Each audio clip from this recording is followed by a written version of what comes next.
네, 반갑습니다. 오늘 말씀 요한복음 말씀입니다. 요한복음 21장 말씀인데 말씀 들어가기 전에 우리의 말씀 앞에서 우리의 선포하는 시간을 갖습니다. 주의 말씀은 내 인생의 끝입니다. 주의 말씀은 내 삶을 변화시킵니다. 그래서 말씀하신 대로 나는 하나님의 사랑하는 자녀입니다. 나는 축복의 통로입니다. 오늘도 주의 말씀에 마음의 문을 엽니다. 말씀하여 말씀하여 주옵소서. 주옵소서. 듣고 대답고 말씀대로 말씀대로 살겠습니다. 살겠습니다. 선포한 이 말씀이 우리의 삶의 실제가 되고 능력의 말씀이 되기를 주님의 이름으로 축원합니다. 아멘. 요한복음 21장 1절로 14절까지 말씀입니다. 저와 함께 한 절씩 교독합니다. 그 뒤에 예수께서 디베랴 바다에서 다시 제자들에게 자기를 나타내셨는데 그가 나타나신 경위는 이러하다. 시몬 베드로와 사무엘이라고 불리는 도마와 갈릴리 가나 사람 나다나엘과 세베대의 아들들과 제자들 가운데서 다른 20사람이 한 자리에 있었다. 시몬 베드로가 그들에게 말하기를 나는 고기를 잡으러 가겠소 하니 그들이 우리도 함께 가겠소 하고 말하였다. 그들은 나가서 배를 탔다. 그러나 그날 밤에는 고기를 한 마리도 잡지 못하였다. 이미 동틀물이 되었다. 그때 예수께서 바닷가에 들어섰으나 제자들은 그가 예수이신 줄을 알지 못하였다. 그때 예수께서 제자들에게 물으셨다. 얘들아 뭘 좀 잡았느냐? 그들이 대답하였다. 못 잡았습니다. 예수께서 그들에게 말씀하셨다. 그물을 배 오른쪽에 던져라. 그리하면 잡을 것이다. 제자들이 그물을 던지니 고기가 너무 많이 걸려서 그물을 끌어올릴 수가 없었다. 예수가 살아가시는 제자가 베드로에게 저분은 주님이시다 하고 말하였다. 시몬 베드로는 주님이시라는 말을 듣고서 벗었던 몸에다가 겉옷을 두르고 바다로 뛰어내렸다. 그러나 나머지 제자들은 사무엘을 간 채로 고기가 너무 걸려서 해안으로 나왔다. 그들은 육지에서 백자 남짓 밖에 떨어지지 않는 곳에 들어가서 고기를 잡고 있었던 것이다. 그들이 땅에 올라와서 보니 숯불을 피워 놓았는데 그 위에 생선이 놓여 있고 빵도 있었다. 예수께서 제자들에게 말씀하셨다. 너희가 지금 잡은 생선을 조금 가져오느라. 시몬 베드로가 배에 올라가서 그물을 땅으로 끌어내렸다. 그 그물 안에는 큰 고기가 153마리나 들어 있었다. 고기가 그렇게 많았으나 그물이 찢어지지 않았다. 예수께서 그들에게 말씀하셨다. 와서 아침을 먹으라. 제자들 가운데 아무도 아멘. 선생님은 누구십니까? 하고 묻는 사람이 없었다. 그가 주님이신 것을 알았기 때문이다. 예수께서 가까이 오셔서 빵을 집어서 그들에게 주시고 이와 같이 생선도 주셨다. 예수께서 죽은 사람들 가운데서 살아나신 뒤에 제자들에게 자기를 나타내신 것은 이번이 세 번째였다. 예수님께서 그 뒤에 디베랴 바다에서 제자들에게 자기를 나타내셨더라라고 말씀 시작하죠. 그 제자들에게 말씀이 예수님께서 나타내신 그 경위 이유가 어떤 동기에서 그랬는지를 설명을 하죠. 예수님께서는 어떤 이 제자들에게 자기를 나타내실 때에 어떤 상태의 제자들의 모습인 상황에 나타내셨는지 제자들의 상태는 그 당시 어떤 상태였을까? 지금 3절에 보면 3절 한번 다시 한번 읽어봅니다. 시작. 시몬 베드로가 나는 고기를 잡으러 자기를 가겠소. 그들이 우리도 함께 가겠소 하고 말하였다. 그들은 나가서 배를 탔다. 그러나 그날 밤에는 고기를 한 마리도 잡지 못하였다.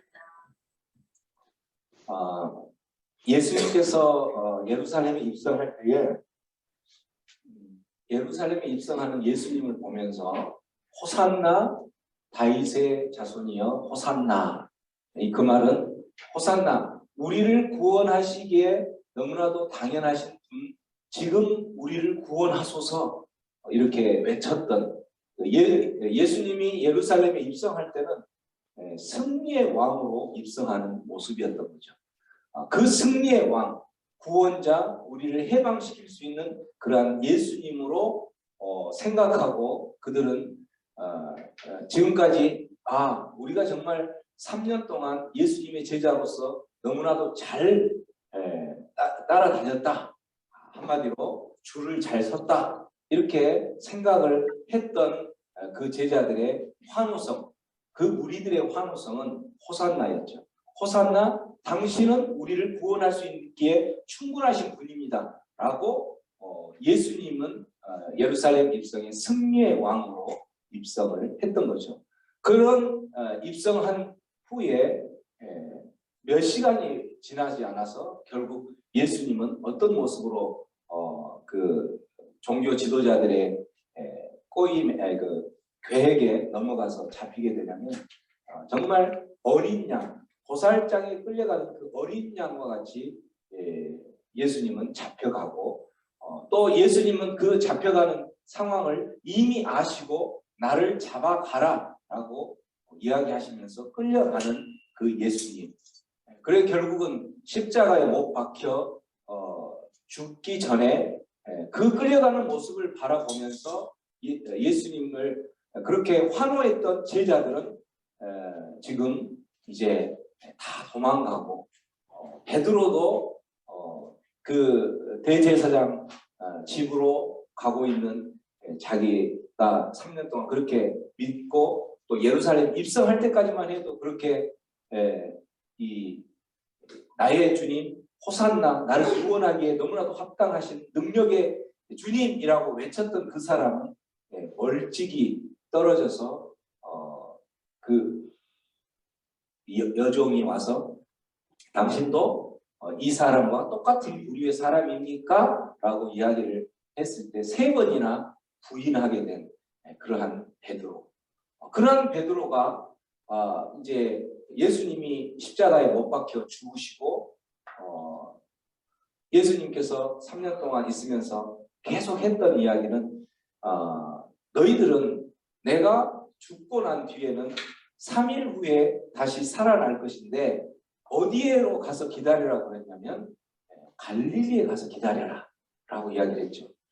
그런데 그 갈릴리에 가서 기다리라고 하는 그러한 내용들을 다 잊어버린 채 자기가 믿었던 그 예수님, 승리의 왕으로 우리를 구원할 것 같았던 그 예수님을 예루살렘에서 다시 한번 기다리면서 두려워 떨고 있는 어떤 그 베드로에게 예수님께서는 부활하시고 또 그 제자들에게 도망갔던 모든 제자들에게 예수님께서는 다시 예루살렘에 나타났죠.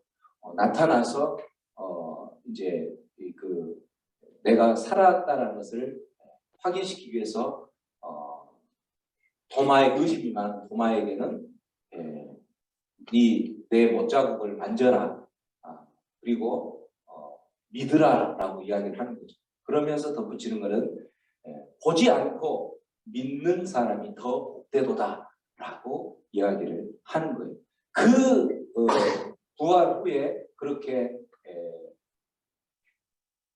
예수님의 제자들을 만나서 이야기한 후에 여기 그 뒤에 이 말은 그렇게 만난 뒤에 예수님께서는 다시 갈릴리로 가서 제자들에게 나타내 보이신다는 거죠. 그런데 그때 제자들은 예수님의 그 말씀에 순종해서 갈릴리로 간 것이 아니라 예루살렘에서 이렇게 기다리고 나의 주님 어디로 가셨나? 나의 주님 어디로 가셨나? 라고 생각을 하다가 결국은 3절에 보면 그들이 갈릴리로 가서 그 주님을 또 기다리기는 기다렸을 거예요. 그런데 기다렸던 그 주님이 오시지 않으니까 3절에 베드로가 뭐라고 이야기하냐면 에라 모르겠다. 나는 고기나 잡으러 가야 되겠다. 이 말은 예수님의 제자가 되기 전에 베드로는 어부였다는 것을 우리가 잘 알고 있죠. 그 예수님의 사명을 받고 3년 동안 그렇게 훈련을 했던 베드로, 수석 제자였던 베드로가 다시 옛 모습으로 되돌아가는, 복귀되는 모습을 보여주는 거죠. 나는 고기를 잡으러 가야 되겠다. 이런 고기를 잡으러 가려고 하는 그런 곳에 이제 그 밑에 다른 제자들이 뭐라고 하냐면 우리도 함께 가겠소 라고 이야기하면서 베드로와 함께 7명의 제자들이 함께 떠나는 거죠.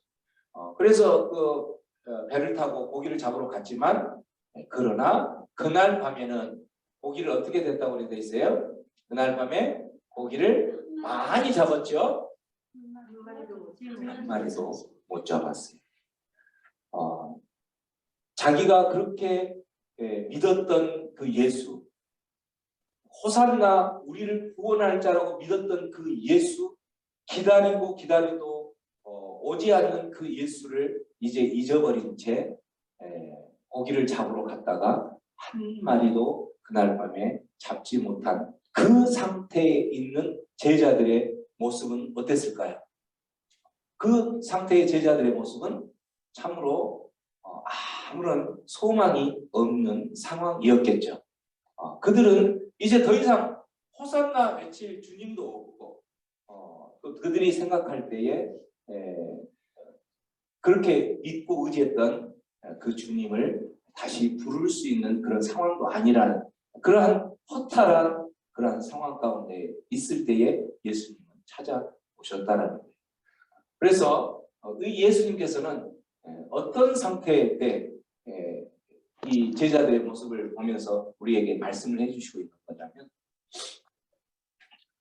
잃어버린 예수, 주님을 잃어버린 예수, 그들이 인생 가운데에서 예수 없이 살아가고 있는 그 인생은 아무리 노력을 하고 이들이 3년 동안 이제 어부의 그 역할들을 안 했기 때문에 고기를 못 잡았을까요? 그렇지 않죠. 그들은 잔뼈가 그렇죠. 어부로서 평생을 어부로 했기 때문에 3년 동안 고기를 안 잡고 예수님이 제자 됐다 해서 고기를 못 잡는 그런 게 아니었을 것인데 정말 자기가 가지고 있는 모든 지식을 동원하고 또 경험을 동원하고 모든 것들을 동원했지만 그곳에는 고기를 한 마리 잡을 수 없었던 이유가 바로 뭐였냐면 그들에게는 그들이 3년 동안 따랐던 그 예수를 떠나 있는 상태였기 때문에 그랬다는 거죠. 그래서 그 예수를 떠난 예수가 없는 인생에 있어서는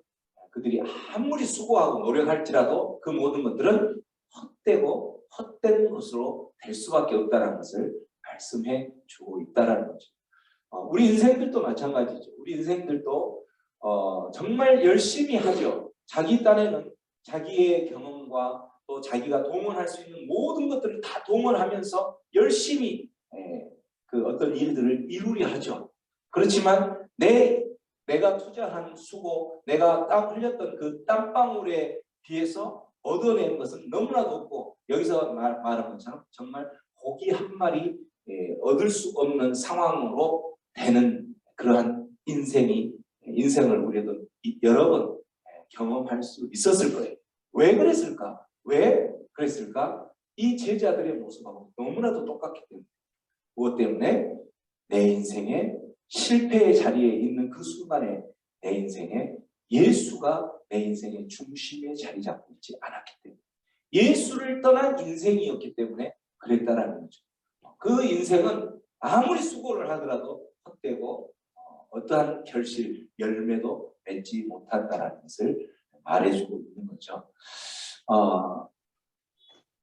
부활의 생명을 얻고 또 우리가 코로나라는 장시간의 기간을 이제 끝마무리를 하고 있는 이 시점에 하나님께서는 왜 우리에게 이 말씀을 하셨을까요?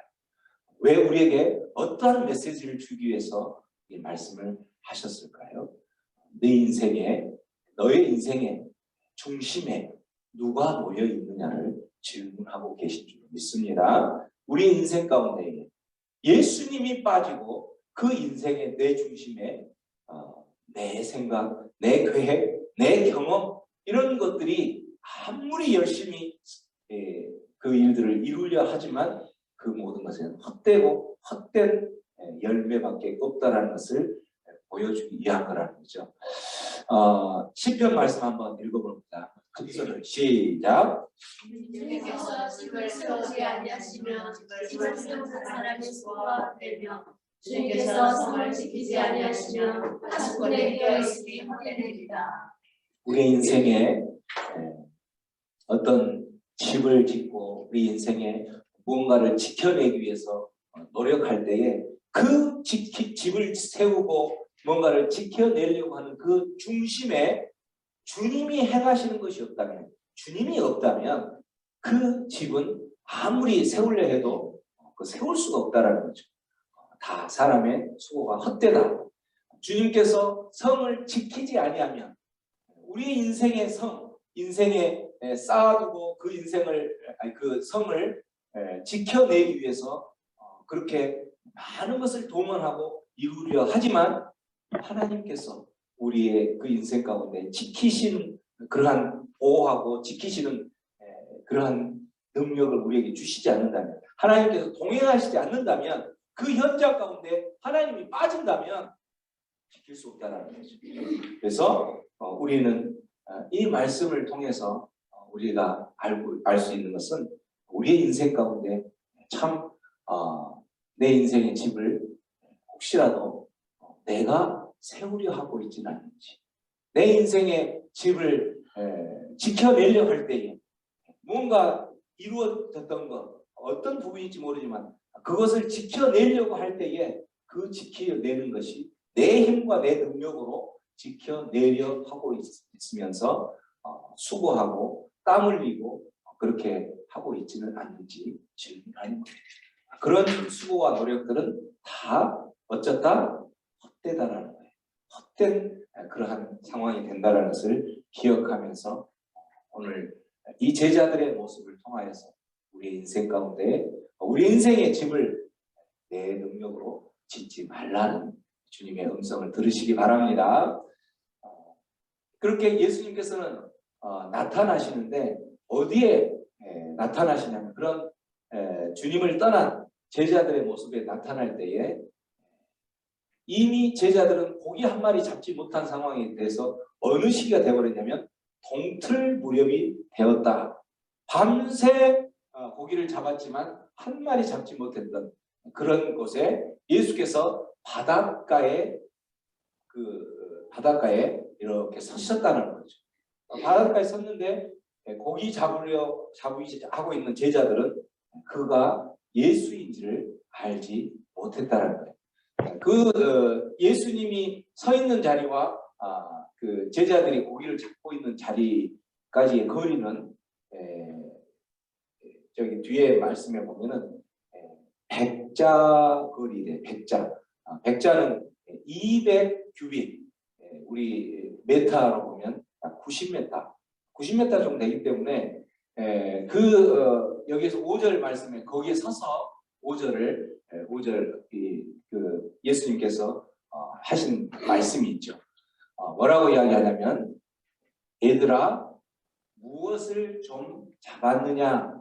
이 말은 90m 정도 떨어졌기 때문에 90m 떨어져 있는, 그리고 또 고기를 잡고 있는 그 사람들에게, 그 제자들에게 이야기할 때 어떻게 이야기했겠어요? 얘들아 고기 좀 잡았니? 이렇게 했겠어요? 아니죠. 90m면은 굉장히 큰 소리를 외쳤을 것 같아요. 얘들아 뭘 좀 잡았느냐? 이렇게 했겠죠. 90m 정도 떨어졌으니까 얘들아 뭐 좀 잡았니?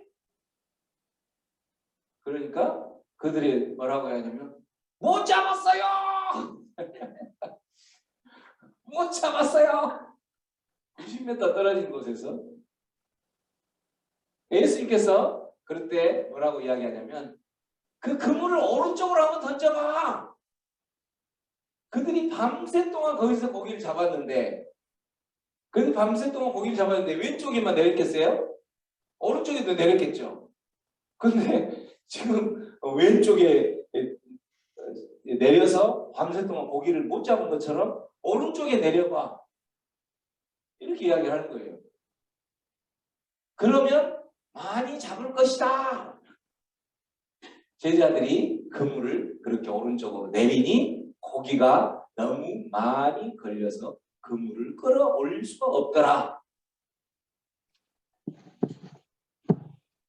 예수님께서는 그렇게 낙심하고 정말 아무런 소망이 없이 예수님을 떠난 그 인생 제자들을 이제 자기의 옛날 본업으로 가서 그렇게 하고 있는 곳에 찾아가셔서 그렇게 얘들아 오른쪽에 좀 그물 좀 던져봐. 그러면 많이 잡을 수 있을 거야.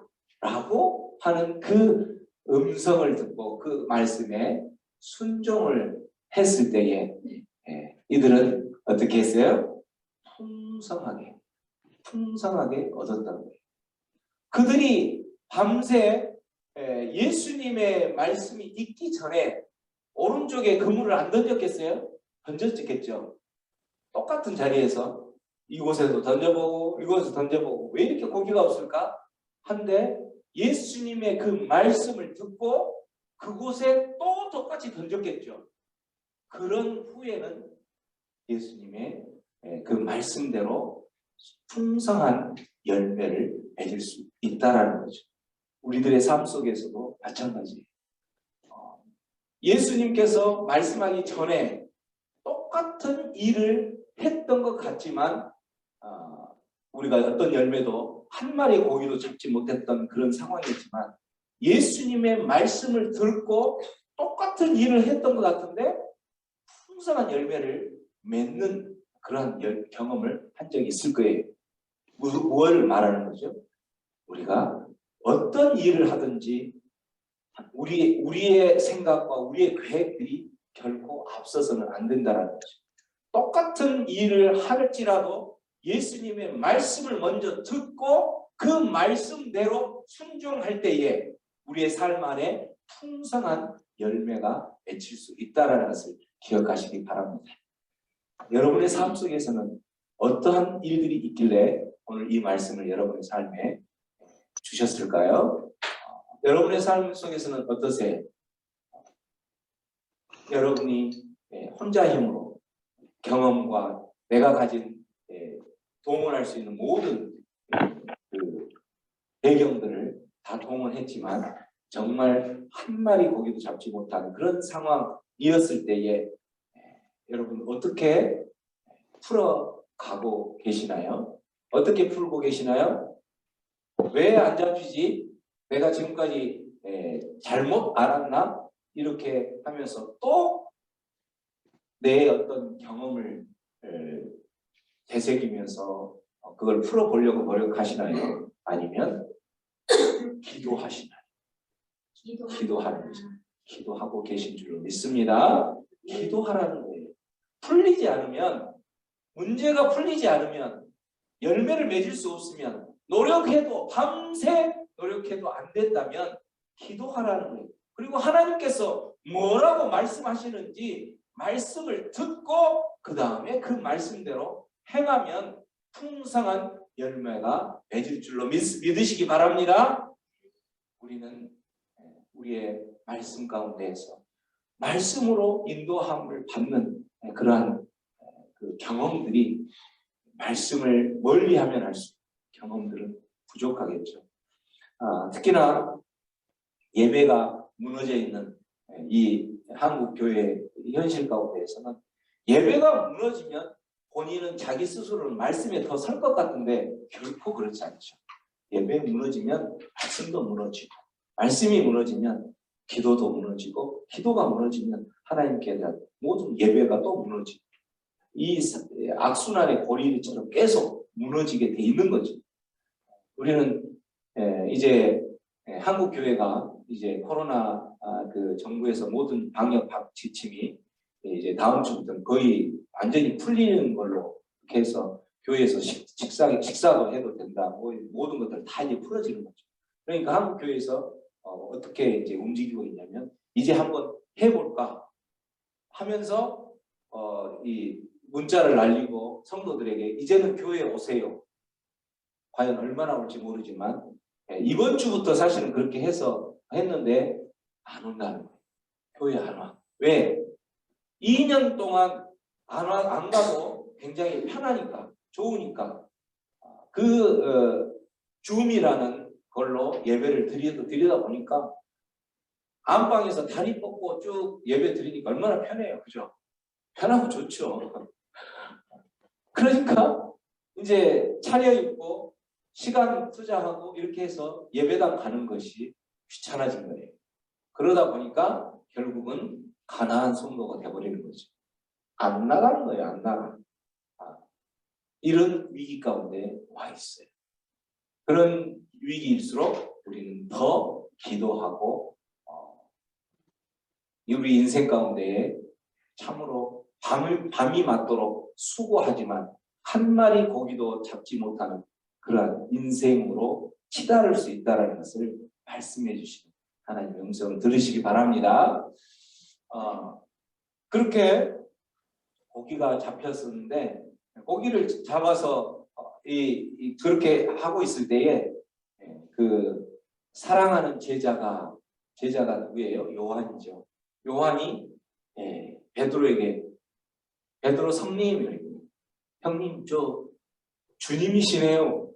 이렇게 하면 그러니까 베드로가 갑자기 이제 고기를 잡을 때 겉옷을 벗고 하는 상태에서 겉옷을 입고 그 상태에서 물속으로 뛰어들어가서 그 물속으로 뛰어들어갔는데 그게 키는 넘었을 건데 물속으로 뛰어들어서 헤엄을 쳤다는 거겠죠. 그렇게 해서 겉옷에 물을 적시고 그 베드로는 지금 예수님이 멀리 90m 정도 된 거리에서 애들아 이렇게 외쳤으니까 그곳에서 바닷가에 와서 물을 뚝뚝뚝뚝 떨어뜨리면서 예수님 앞으로 다가갔겠죠. 그때 심정이 어땠을까요? 베드로의 그 심정. 모든 것을 잃어버리고 예수님을 주님이라고 부인했던 3번이나 부인하고 도망갔던 그 베드로. 그 베드로가 이제 또 부활해서 살아나신 그 예수님이 우리 곁에 와 계신다라는 소리를 듣고 주님이시다라는 소리를 듣고 물을 헤엄쳐서 물이 뚝뚝뚝 떨어지면서 예수님 앞으로 다가가고 있을 그 당시 그때의 모습을 한번 여러분 머릿속에 그림을 그려보세요. 그렇게 가고 있는 베드로의 앞에 예수님은 어떤 모습으로 기다리고 있었냐면 예수님은 또 하나의 그림을 그리셨죠. 그 그림이 바로 어떤 그림이냐면 이 그림이죠. 이렇게. 그들이 땅에서 올라와서 보니 숯불을 피워놓고 그 위에 생선을 놓고 빵도 놓고 기다렸다라는 거예요. 빵도 놓고. 지금 저 모습은 우리가 이제 예수님 하면 우리가 하나님, 우리 주님 하면 여러분의 삶 가운데에서 하나님, 여러분의 삶 가운데 주님 어떤 분으로만 느껴지시나요?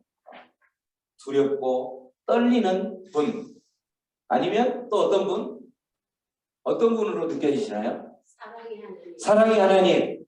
또 유민숙 집사님은 어떤 분으로 들리시나요? 우리 주님은 어떤 분으로 느껴지시는가요? 졸리 있게 해주시는 포근하신 분. 잠을 주시는 분. 피곤하시죠? 오늘 하루 동안 일하시고. 네. 어떤 분은 예수님 생각하면 어떤 분은 제일 먼저 생각나세요? 포근하신 분? 예수님? 포근하신 분으로 느껴지세요? 아니면 무서운 분? 엄마 같고 아빠 같고. 네. 어떤 분으로? 자, 각자의 예수님에 대한 어떤 그 이미지가 그려지죠. 근데 여기에서 지금 보여주시는 예수님이 그려주는 본인의 그 자화상은 뭐냐면 너무나도 친근한 모습이죠. 지금 제자들은 좌절하고 모든 소망이 하나도 없는 상황 가운데서 3년 동안 그렇게 하나님 나라 그 그리스도의 왕국에서 내가 한 자리 할 수 있겠구나 라고 생각했던 그 주님은 너무나도 이 무기력하게 십자가에 못 박혀 죽으시고, 그런 상황에서 자기들은 그 주님을 따르지 않고 도망가 버리고, 이런 상황 가운데 있는 상황에서 주님이 딱 오시는 거예요. 그 주님이 맞이하는 거예요. 그 제자들을 어떤 모습으로?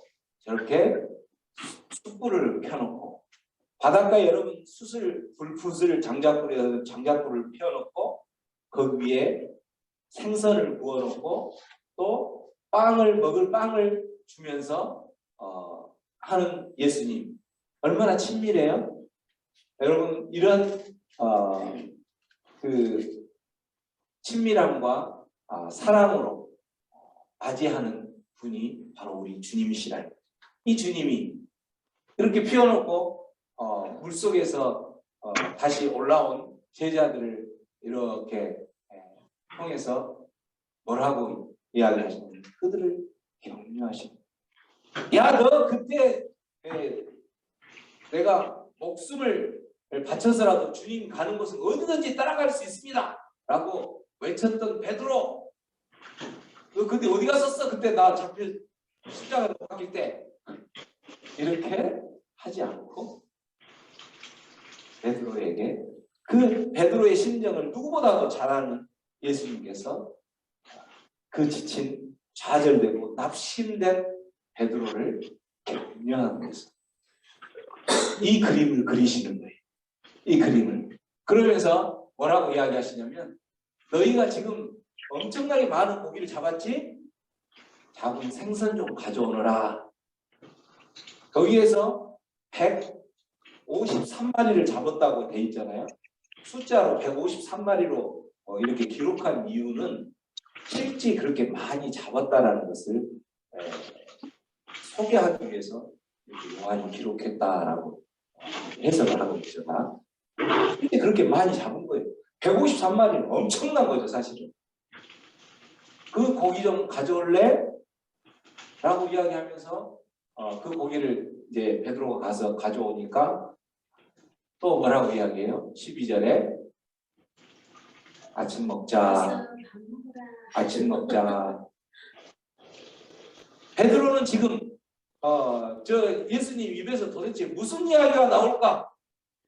너 그때 어디 갔었어? 이런 이야기가 나올까 하는데, 예수님은 고기 많이 잡았니? 이쪽으로 던져봐. 그리고 물을 뚝뚝 흘리고 바닷가에서 온 그 베드로에게 고기 좀 가져와 볼래? 고기를 또 다 굽고 나서 어떻게 구웠을까요? 우리 윤미숙 집사님이 굉장히 요리를 잘하시는데 윤미숙 집사님보다 더 맛있게 구웠겠죠. 구운 생선 그걸로 아침 먹자. 이렇게 이야기하십니다. 그렇게만 말로만 하는 것이 아니고, 예수께서 13절 가까이 오셔서 빵을 집어서 그들에게 주고, 또 이와 같이 생선도 집어서 주고, 아마 생선이 뼈를 발라줬겠죠. 이 예수님, 너 도대체 어디 갔어? 라고 꾸중할 것 같은 그 예수님이 아니라, 같이 먹자. 빵을 주시면서 생선을 발라주는 그 예수님. 그 예수님이 지금 제자들의 지치고 그들이 모든 소망 없이 낙담되어 있는 그 상황 가운데 그렇게 찾아오셔서 그들을 일으켜 세운다는 거죠. 예수님은 왜 그렇게 제자들을 세우셨을까요? 예수님은 이제 계속 부활하셔서 그곳에 계속 계시는 것이 아니라, 이들이 내가 다시 하늘로 승천하고 난 뒤에 남아있는 그 복음을 증거해야 될 사명을 감당할 자들이기 때문에, 이들이 계속 낙심하고 낭망하고 3년 동안이나 그렇게 훈련되어졌던 것을 썩히기에 너무나 아까웠기 때문에 예수님은 그 제자들을 다시 일으켜 세우기 위해서 나를 부인하고 나를 떠나버렸던 그 모습에서 포기하지 않고 다시 그들을 일으켜 세우시는 예수님의 모습을 보는 거죠. 그래서 그 뒤에 보면 와서 아침 먹자라고 이야기하면서 베드로가 앞으로 어떻게 죽을 건지를 이야기를 해주죠. 너는 젊었을 때는 네가 힘이 있으니까 가고 싶은 대로 다 가고 네가 원하는 대로 가지만 나이 먹어서는 네가 원하지 않는 곳에 사람들이 의해서 끌려가고 또 너는 죽을 때 십자가에 나와 같이 십자가에 못 박혀 죽을 것이다 라고 이야기를 했던 거예요.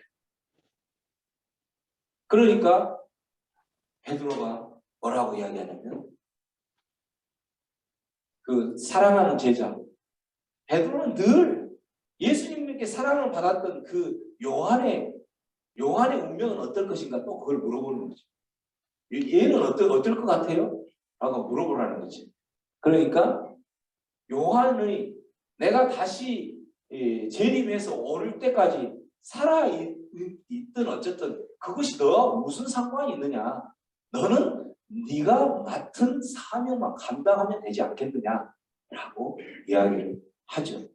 실제 예수님의 그 말씀대로 베드로는 십자가에 못 박혀 죽는데 십자가에 못 박혀 죽을 당시에 부족한 내가 예수님처럼 똑같이 십자가에 못 박혀 죽는 것은 옳지 않다 해서 예수님하고는 똑같은 모습으로 죽어서는 안 되겠다 해서 십자가에 거꾸로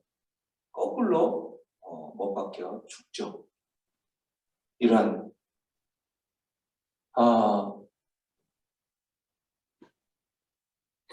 하나님의 제자라고 하는 우리들에게 오늘 왜 여러분의 삶 가운데에서 이 말씀을 주셨을까요? 우리의 삶은 이 제자들처럼 참으로 낙담하고 뭔가 열심히 해보려고 하지만 나에게 돌아오는 것은 아무것도 없고 정말 밤새도록 고기를 잡았지만 한 마리 고기도 잡지 못한 것처럼 내 인생에 열매 맺히는 것이라고는 하나도 없는 그러한 상황에 혹시 놓여 있다면 오늘 이 말씀을 들으시기 바랍니다. 요한계시록 말씀을 보면 보아라 내가 문 밖에 서서 문을 두드리겠다. 누구든지 내 음성을 듣고 문을 열면 예수님께서 십자가에 못 박혀 죽으시고 부활하셔서 다시 낙담에 있는 제자들을 찾아오셔서 그들을 다시 일으켜 세울 때에 그들을 일으켜 세우기 위해서 사용하신 방법은 너무나도 부드러운 예수님으로 다가가는 거죠. 아침 먹자 하면서 생선을 발라주고 빵을 주면서 아침 먹자. 너희들 많이 힘들었지. 너희 인생에 참으로 힘든 줄 내가 안다 라고 이야기하면서 그들을 다시 일으켜 세웠을 때에 베드로는 결국 그렇게 수석 제자답게 십자가에 못 박혀 죽기까지 복음을 증거했던 그 사람으로 변했던 것처럼 누구든지 내 음성을 듣고 문을 열면 아침 먹자. 힘들었지. 너희들은 그 사명을 감당해야 된다. 라고 이야기했을 때에 그 음성을 듣고 주님과 함께 조반을 먹었던 그 사람들은 나는 그에게로 들어가서 그와 함께 먹고 그는 나와 함께 먹을 것이다. 그 사명의 현장 가운데에 우리 하나님께서 함께 그 사명들을 감당할 수 있도록 힘 주시고 능력 주신다라는 음성을 들으시기 바랍니다. 우리는 우리 인생을 살아가면서 낙담하고 내 인생 속된 말로 망했어? 내 인생 망했어? 이렇게 생각이 들 때도 있지만 바로 그때 우리 주님이 찾아오셔서 하시는 말씀은 너 왜 그렇게밖에 못 사니? 라고 아니라 아침 먹자예요. 아침 먹자. 생선 발라주고 빵을 주시면서 숯불에 그 추위에 떠는 인생의 그 추위 가운데에서 떨었던 인생을 녹이기 위해서 불을 피워주고 아침 먹자 하면서 이렇게 우리 주님이 다가오신다는 것을 기억하시기 바랍니다.